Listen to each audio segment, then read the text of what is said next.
Hi there, Linda Artisani Bookkeeping. I wanted to do another video on the undeposited fund account.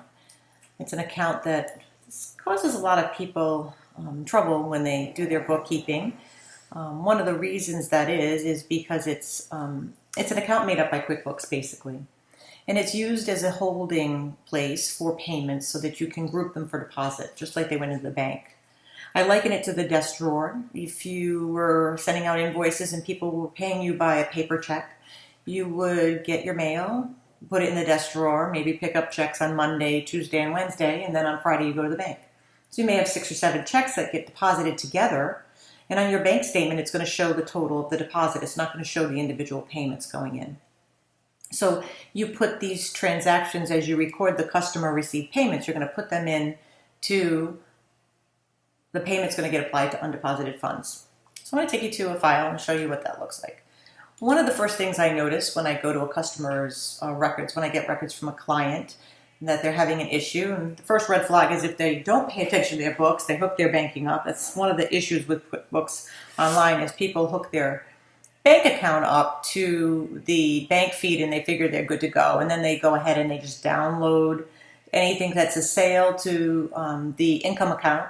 And then they record their invoices, they record their payments on their invoices, and then they don't make the deposits. So you see this large number here in undeposited funds. Now that's there because this client put all these payments into the bank. He recorded his invoices, and then he recorded his customer payments. And then what he did was he put them into undeposited funds. So let me see if I can find one here that would show you a payment. So let's go to sales and go to a payment. Everything's fine. He created the invoice, he got paid, he put it in undeposited funds, but there's no place that says it was deposited. So that's the last step that he's missing. So if we come to the bank deposit screen, you'll see all these payments sitting in here. And if you sort them by date, you'll see that there's some really old payments sitting in here that were never deposited. This is an issue because it was a prior year, fiscal year, where he's probably already run a tax return on.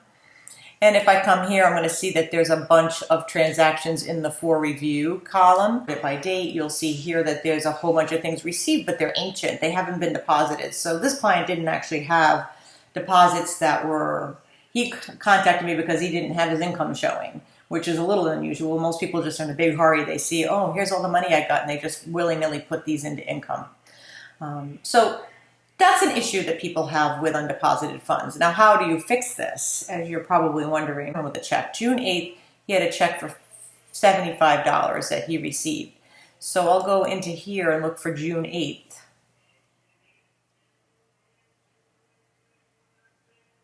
And see if I can find one for $75. And here it is, $75 on June 8th. So it's sitting waiting to be matched. So if I come over here and go to June 8th where he had the payment of $75 right here, Stephen Miles, I'm going to make sure the date says June 8th, 2017. And I'm going to put that one check in by deposit. Now I'm going to go back to this bank freed screen, and because I have it on open, all these tabs open at the same time, you have to refresh the screen. There's no guarantee this is going to match. It's just too long and it's been around for a while. So if I'm lucky, it'll match. I have a payment deposit on 6/8.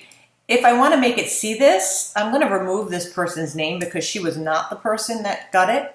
And then I'm going to look for a match and see if it finds my match on 6/8 for $75. It might find it because of that, and it did. So that's the little trick to make sure it finds it. Because QuickBooks, what it does is now it's going to change every payment to this client's name, but you have to make sure you remove it. So if you're trying to figure out why is the match not being seen when I clearly had a deposit on 6/8 of $75, and I clearly had a deposit waiting to be matched for $75. You have to make sure that you remove the name that QuickBooks guessed it was. And every time I enter one, it's going to put the name of the next client in. Yes, it's going to be a painful account for me to clean up, but at least it's there and I've got it going, and it shouldn't take me that long. It's just a matter of having 2 screens open. It's a little difficult to navigate when I'm trying to show you here on one screen. But that's how I work, finding and cleaning up the undeposited fund account. Not an easy chore, but it's doable. Just have to take the time and have the patience and match them as you go along. And then I will go through and I will match them and make sure it's reconciled so there's nothing in there that's a double. I'll deal with the 2016 transactions that are hanging because that's on a closed fiscal period, so that's a whole different animal to work through. Thank you so much for watching. I hope this was a helpful tutorial. And if you have any questions or comments, please feel free to reach out to me on Facebook. It will be in the handwritten place on my website to find that, and I will post that in the bottom of this YouTube video. Thank you so much. Bye now.